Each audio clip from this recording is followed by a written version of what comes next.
જય શ્રી કૃષ્ણ વિદ્યાર્થી મિત્રો, આપણે લાસ્ટ ટાઈમ જોયું હતું કે two equal pair of imaginary pair. એમાં આપણે ત્યાં સુધી એવું આવતું હતું કે આપણે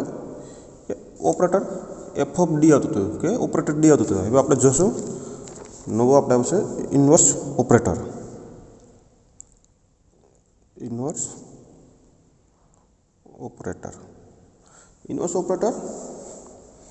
1/f ઓફ ડી. હવે આપણે આના વિશે ચર્ચા કરશું કે અત્યાર સુધી આપણે કેમ કરતા હતા કે inverse operator F of D વિશે ચર્ચા કરતા. હવે આપણે કરશું inverse operator 1/f of D. તો આપણે પહેલાં ડેફિનેશન જોઈએ. ઇન્વર્સ ઓપરેટર 1/f ઓફ ડીની ડેફિનેશન આપણે જોઈએ. તો શું કહેવા માંગે definition? 1/f of D x is that function of x. એટલે કહેવા શું માંગ્યા કે 1/f of d into x is that is function of.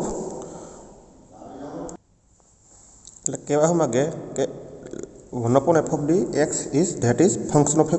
કેનો છે કે આ જી સી એક્સમાં આવ્યા હોય હું એટલે કહેવા શું માંગે કે free from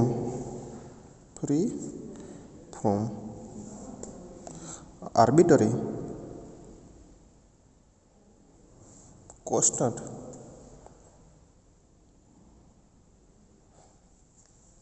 which when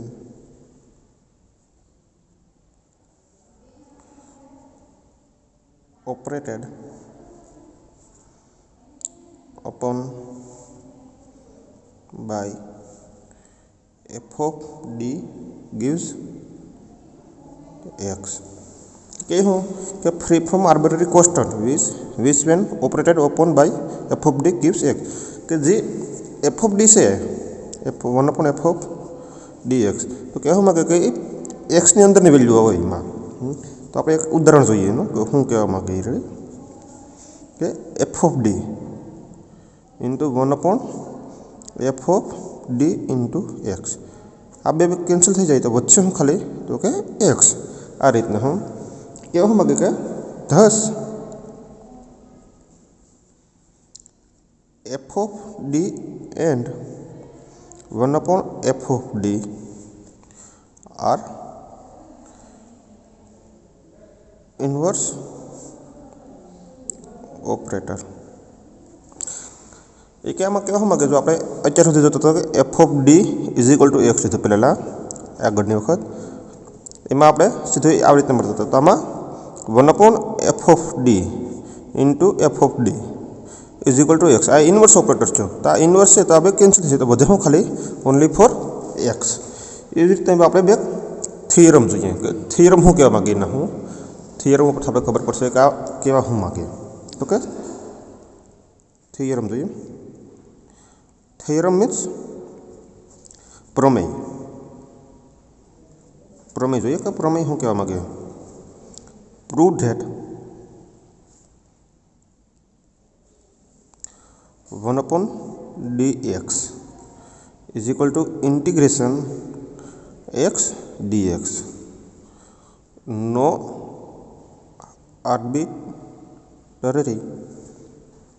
constant being added. તો કહેવા માંગે કે prove that 1/dx is equal to integration X DX કે આમાં નો આર્બિટ્રરી કોન્સ્ટન્ટ, આમાં કોઈ વેલ્યુ કોન્સ્ટન્ટ નથી.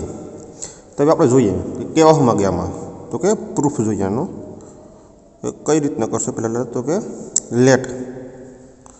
1/d into X is equal to Z. આવી રીતના લઈ લઈએ કે આના બરાબર આપણે એક ઝેડ ધારી લઈએ. રેડી? કે 1/dx is equal to Z એક ધારી લઈએ. તો operating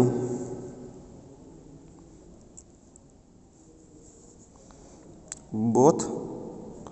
side by operator d. કહેવા માંગે કે જ્યાં આવી રીતના છે એમાં બંને સાઈડ આપણે आ इक्वेशन से बने साइड ऑपरेटर डी बराबर गुणाकार कर दिए तो आम शू थाय D into 1/d into X is equal to dz आ रीते मळशे आपणे नकर एने आपणे आ रीते लखी सकीए आ डी डी केन्सल थी जाए तो X is equal to dz आ रीते આપણે લખી શકીએ और dz is equal to X आ रीते આપણે લખી શકીએ આપણે और d by dx into z is equal to X आ रीते આપણે લખી શકીએ तो ये જોઈએ કે આપણે इंटीग्रेशन लीए आनु हवे जे आ वेल्यू मळी आपणे एने आपणे इंटीग्रेशन लीए रेडी इंटीग्रेशन शू कहेवा मागे ए જોઈએ एना परथी आपणे એટલે integrating both side with respect to કે બે બાજુ इंटीग्रेशन જોઈએ रेडी આપણે તો હવે આપણે આનું જોઈએ તો આનું इंटीग्रेशन જોઈએ તો ઓનલી ફોર z થઈ જાય એટલે રેડી અહીંયા આપણે d by dx છે એટલે z થઈ જાય સીધું સામેની સાઈડ જોઈએ આનું x અહીંયા d by dx પ્રત્યે કર્યો એટલે z મળ્યો તો અહીંયા dx આવશે પાછળ તો આમાં શું કહીએ કે નો આર્બિટ્રરી કોન્સ્ટન્ટ हमें कोई कोन्स्टंट नहीं रेडी केना पर कही सकिए z is equal to 1/dx एना पर આપણે કહી શકીએ તો z बराबर આપણે કિંમત મૂકી દઈએ હું 1/d into x is equal to integration x dx आ रीते મળ્યું तो आम શું છે કે આ કોઈ વેલ્યુ આમાં કોન્સ્ટન્ટ નથી આપણે આ સાબિત કર્યું કે આમાં કોઈ વેલ્યુ કોન્સ્ટન્ટ આર્બિટ્રરી કોન્સ્ટન્ટ નથી और आ एटलू जो थियरम केना पर थी तो कि आ कीमत लीधी एना पर थी कि 1/dx is equal to integration x dx आपणे जे जोतुं ते मळी गयुं तो सौ प्रथम शू कर्युं कि let 1/d into X is equal to z लीधा એટલે કે એમાં ઓપરેટર એમાં બંને બાજુ d વડે મલ્ટીપ્લાય કર્યું મલ્ટીપ્લાય કરતાં આ બંને d કેન્સલ થઈ જાય એટલે x is equal to dz મળે આપણે अथवा आप dz is equal to X लखी सकीए जयरे आ डी की किंमत अपने ऑपरेटर डी से एटले डी बराबर d by dx लखी सकीए अपने d by dx लखीने आपणे z प्रत्ये कर्युं इज इक्वल टू एक्स कर्या तो पछी आपणे बंने साइड इंटीग्रेशन लीधुं तो आ dx प्रत्ये कर्युं तो अहींया ओनली फॉर z थी जाए ने सामे dx प्रत्ये थाय एटले z बराबर आपणे किंमत शुं मळी हती के लीधी हती के 1/d इंटू एक्स આપણે મૂકી કિંમત તો આપણે જે જોતું તે મળી ગયું એના પરથી હવે આપણે નેક્સ્ટ થિયરમ જોઈએ એ થિયરમ શું કહેવા માગે એના પરથી આપણે ખબર પડશે કે આગલો થિયરમ શું કહે ready as proved above the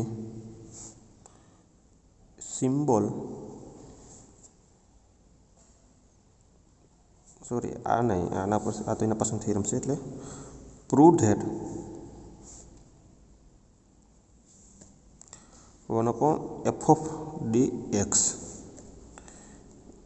is the particular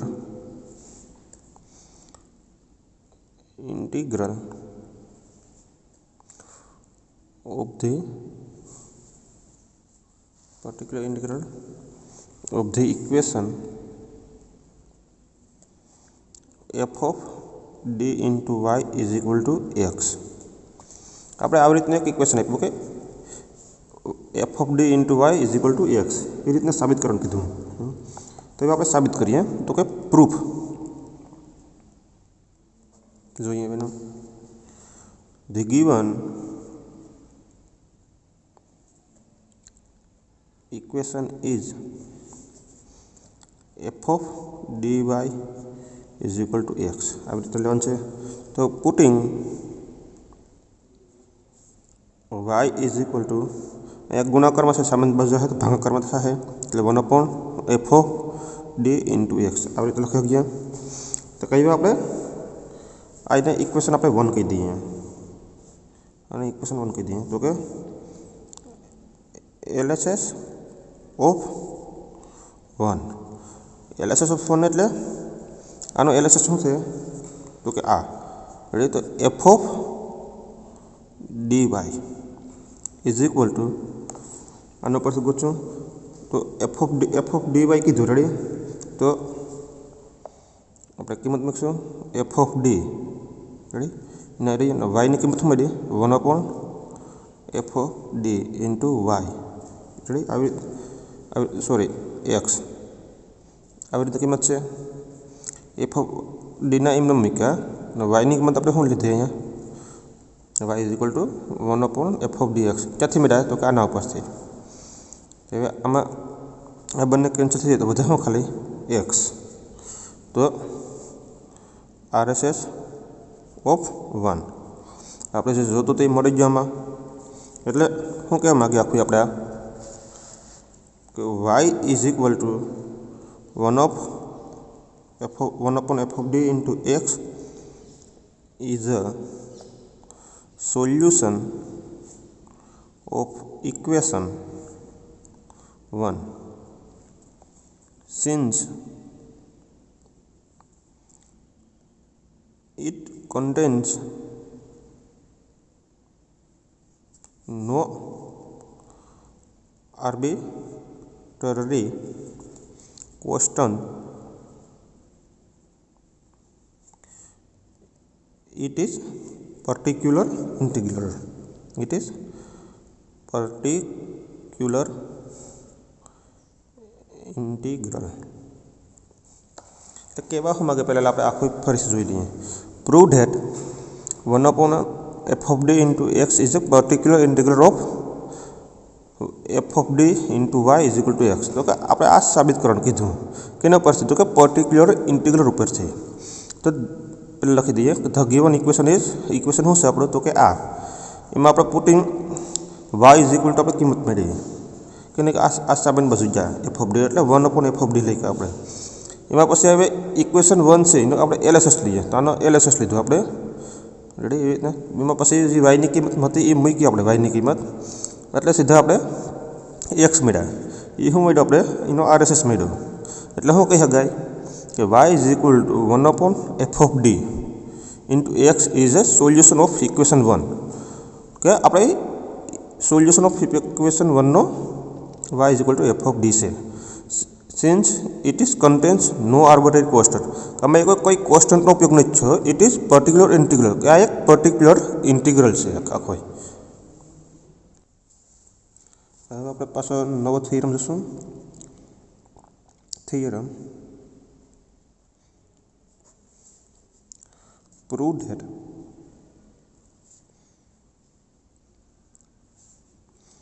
1/d minus a into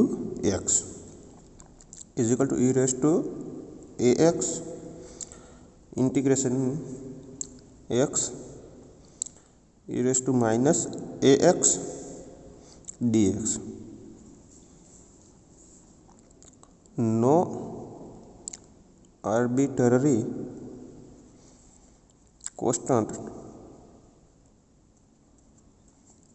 being added. એટલે કેવા શું ગયા તો 1/d minus a into x is equal to e raised to ax integration x into e raised to minus ax dx. પહેલી વાત તે આવે કે આ થોડોક થિયરમ સી અઘરો લાગે પહેલેથી, કે આના ઉપરથી આપણે સીધું આ લઈ આવવું એ શક્ય ન બને. એટલે આપણે થોડુંક વિચારશું એમાં કે શું કરવું એમાં શું પહેલાં તો આપણે પહેલાં પ્રૂફ જોઈએ, જોતા જઈએ એ પ્રમુખ કહેતો જાય શું એટલે proof let 1/d minus a into x is equal to આપણે એક વાય ધાર લઈએ રેડી, એને બરાબર વાય લઈ લઈએ કે આ જ કિંમત છે આખી એક વાય છે રેડી. ઓપરેટિંગ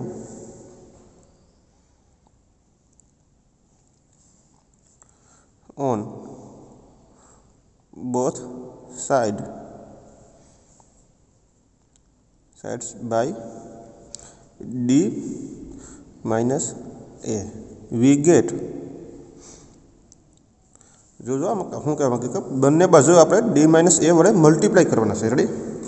એટલે આપણે આમાં x ઇક્વલ ટુ આપણે કિંમત મળશે એના પરથી તો આપણે જોઈએ d minus a આપણે મલ્ટીપ્લાય કરવાનું છે d minus a વડે મલ્ટીપ્લાય કરીએ 1 upon d minus a into y આના બરાબર સોરી x એના બરાબર આપણે કિંમત મળી is equal two y into d minus a આ રીતે લખી શકીએ આપણે અહીંયા આપણે આ કેન્સલ થાય એટલે x ઇઝ ઇક્વલ ટુ આને આપણે મલ્ટીપ્લાય કરી દઈએ અને આપણે મલ્ટીપ્લાય કરી દઈએ એટલે dy માઇનસ da આવી રીતે મળશે હવે આપણે આને આવી રીતે આપણે લખી શકીશું dy minus da is equal to x આવી રીતે આપણે લખી શકીશું અને આને આપણે સોરી અહીં ay આવશે ay dy minus ay is equal to x આવી રીતે મળશે તો આપણે એવી આને અહીંયા d છે અહીંયા આપણે dy બાય dx આવી રીતે લખી શકીએ minus ay is equal to x કેમ તો કે d is equal to d by dx આપણે એવી રીતે લખી શકીએ this equation is linear in y કમાં શું કહે this equation is linear in y તો એવા આપણે તમે આગળ ભણશો ચેપ્ટર નંબર 2 છે તમારું એમાં તમે જોશો કે integrating factor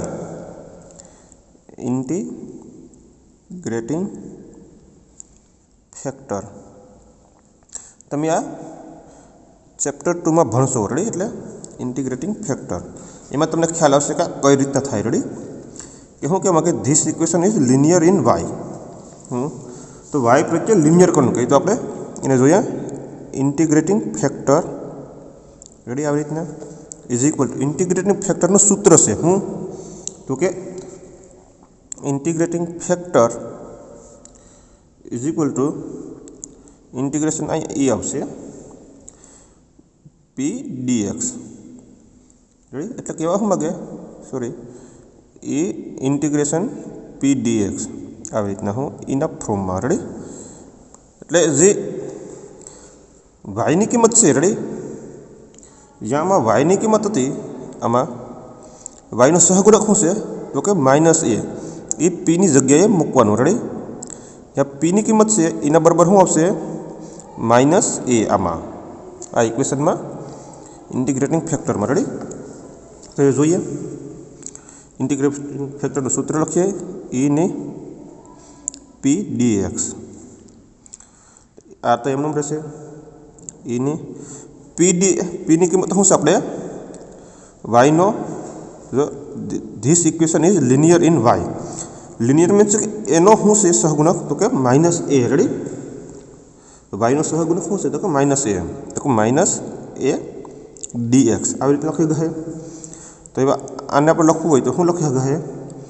e raise to minus ax આમ લખી શકશું e raise to minus ax આવી રીતે આપણે લખી શકીએ ને એટલે આપણે જોઈએ its solution is given by એટલે આપણે સોલ્યુશન લખી શકીએ તો કે જે વાયનો સહગુણક હતો એને હું એના બરાબર શું કિંમત મેળવી આપણે એની કિંમત તો કે e raise to minus ax કેના પ્રત્યે તો કે p dx પ્રમાણે p એટલે હું એ રેડી અહીંયા એટલે આપણે જોઈએ y into e raise to minus ax એ આપણે લખી શકીએ અહીંયા એના બરાબર આપણે શું કિંમત મેળવી બરાબર શું છે અહીંયા ઇન્ટિગ્રેશન x e ની માઇનસ ax dx આવી રીતે લખી શકીએ અને આપણે તો હવે આપણે જે આ કિંમત છે એ સામાન્ય બાજુ જાય કિંમત આ તો આપણે શું કરશું એનું જે આ કિંમત છે એ સામાન્ય બાજુ જાય તો y is equal two 1/e - ax આવી રીતના થાય integration x into e - ax dx આવી રીતે થાય જ્યારે આ કિંમત આવી રીતના છે તો એને આપણે હવે e - ax છે તો એને આપણે હવે અહીં માઇનસ ઉપર જાય તો પ્લસ થઈ જાય તો e - ax આવી રીતે લખી શકશું ને આ integration x into e - ax dx આવી રીતના આપણે આનું સોલ્યુશન મળે ક્યારે તો કે આપણે ચેપ્ટર નંબર 2 ભણશું ત્યારે એના ઉપરથી આપણે આ કર્યું રેડી એટલે આપણે જ્યારે ચેપ્ટર નંબર 2 ભણશું ત્યારે તમને ઇન્ટિગ્રેટિંગ ફેક્ટર વિશે તમને એમાં કહેવામાં આવશે કે કઈ રીતના આવે રેડી એનું આ સૂત્ર છે integrating factor is equal two e - p dx એટલે શું કહેવા માગે કે જે p છે એ જ્યાં y હે આમાં y પ્રત્યે કીધું yનો જે સહગુણક છે એ મૂકવાનો હું એમાં એટલે એ રીતના આપણે એનું મળશે